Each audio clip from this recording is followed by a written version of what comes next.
Welcome back. Bruce Porter joins us now for this week's Dollars and Cents segment. Thanks for coming in. Good to be here. Good to have you back. You ready? You bet. Here's our question today. Now, the markets are pretty volatile right now with the world in turmoil.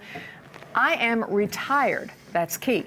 Should I hold or bail out and take a less risky approach? What do you say? Well, you've been bringing home the bacon all these years.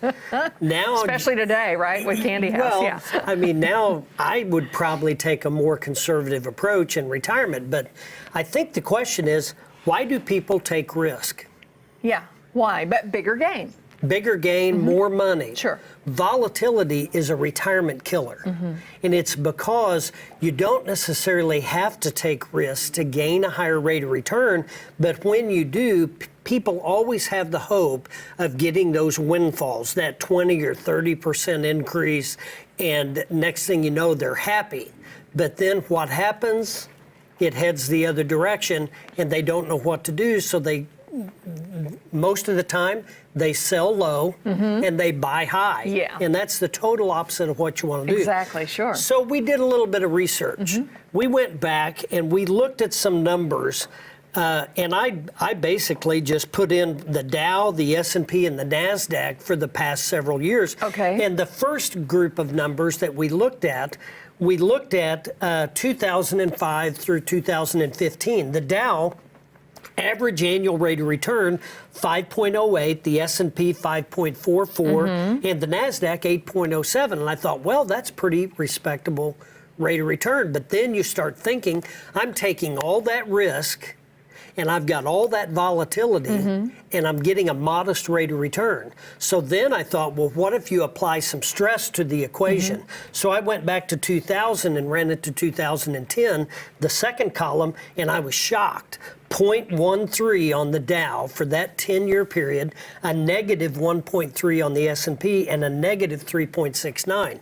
So that kind of put me back in my seat. And I thought, well, let's look at it for a 15-year period. And then I was really shocked to see those numbers. So I went one step further. Okay. And I graphed it. And I've got a little graph that we'll throw up that just has basically 3 lines on it. The first line is the blue line, which you can see it fluctuates. Major volatility, that's the market. Right. And that basically graphs the annual S&P 500 rate of return for 16 years. Okay. It goes up, it comes down, it goes up, it goes down. Then I threw in just kind of an average fixed interest rate. And that's the little green line, and it's just pretty steady. It's always there. And then I plugged in an insurance account, an annuity. An annuity, which is much more conservative. It's more conservative, and people think, well, gosh, I'm going to have to relinquish my money, and I'm never going to be able to get it. And it's just not that way. You consider the aspects of a guaranteed annuity and the insurance behind it. It protects against the volatility of the downside, and it positions your money for growth when the market does go up. So we looked at those numbers over a period of time.